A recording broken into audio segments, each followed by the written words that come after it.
The gift of Maggi என்பது 1905ஆம் ஆண்டு ஓ Henry அவர்கள் எழுதிய ஒரு அழகான சிறுகதை. இந்த கதை பொதுவாக அனைவருக்கும் தெரிந்த கதைதான். 1900களின் துவக்க காலத்தில் நியூயார்க் நகரில் ஜிம் மற்றும் டெல்லா எனும் இளம் தம்பதியர் வாழ்ந்து வருகிறார்கள். அவர்கள் ஏழ்மை நிலையில் இருந்தாலும் அன்பில் நிரம்பியவர்களாக இருந்தார்கள். ஒவ்வொரு ஆண்டும் கிறிஸ்துமஸுக்கு அவர்கள் இருவரும் மாறி மாறி ஏதாவது ஒரு பரிசு பொருளை வழங்கி மகிழ்வார்கள். இந்த ஆண்டும் கிறிஸ்துமஸ் நெருங்கிவிட்டது. டெல்லா ஜிம்முக்கு ஏதாவது பரிசு கொடுக்க வேண்டுமென ஆசைப்பட்டாள். ஆனால் அவளிடம் இருந்தது வெறும் $1.87 தான். அதை வைத்துக்கொண்டு எதையுமே வாங்க முடியாது என்பது அவளுக்கு தெரியும். என்ன செய்வது என தெரியாமல் குழம்பினாள். ஜிம்மிடம் அவருடைய தந்தையார் கொடுத்த ஒரு வாட்ச் இருந்தது. ஆனால் அதற்கு செயின் இல்லை. காலம் காலமாக தலைமுறையாக அந்த வாட்ச் ஒருவர் பின் ஒருவராக வந்து இப்போது ஜிம்மிடம் இருக்கிறது.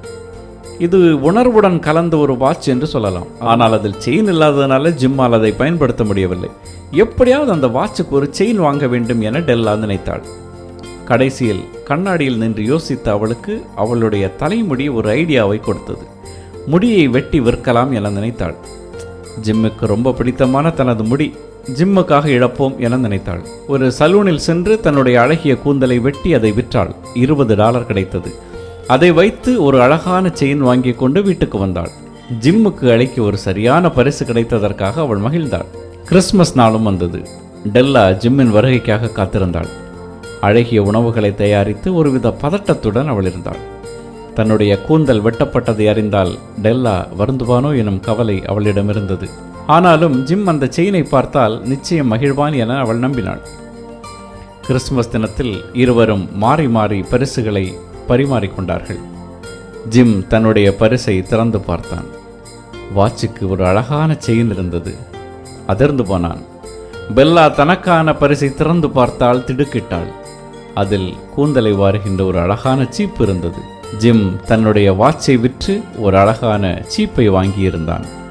டெல்லா தலைமுடியை விற்று அழகிய செயின் வாங்கியிருந்தாள். இருவரும் பரிசு பொருட்களை பார்த்து சிரித்து கொண்டார்கள். அவர்களுடைய கண்களில் கண்ணீர் வழிந்தது. இருவரும் தங்களிடமிருந்ததில் விலை மதிப்பற்றது என கருதியதை தங்கள் நேசத்திற்குரியவருக்காக இழக்க தயாராக இருந்தார்கள்.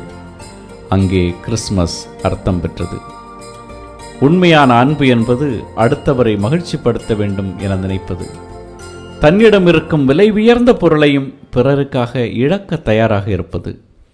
இறைமகன் இயேசு தனது உயிரையே மனுக்குலத்திற்கு பரிசாக கொடுத்தார். தனது இன்னுயிரை பலியாக கொடுத்தார்.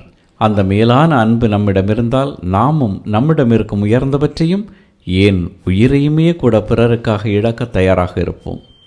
கிறிஸ்துமஸ் நம்மையே இழந்து பிறருக்கு மகிழ்ச்சி அளிக்க அழைப்பு விடுக்கிறது. இறைவனை ஏற்க வேண்டுமெனில் நம்மை இழக்க வேண்டும்.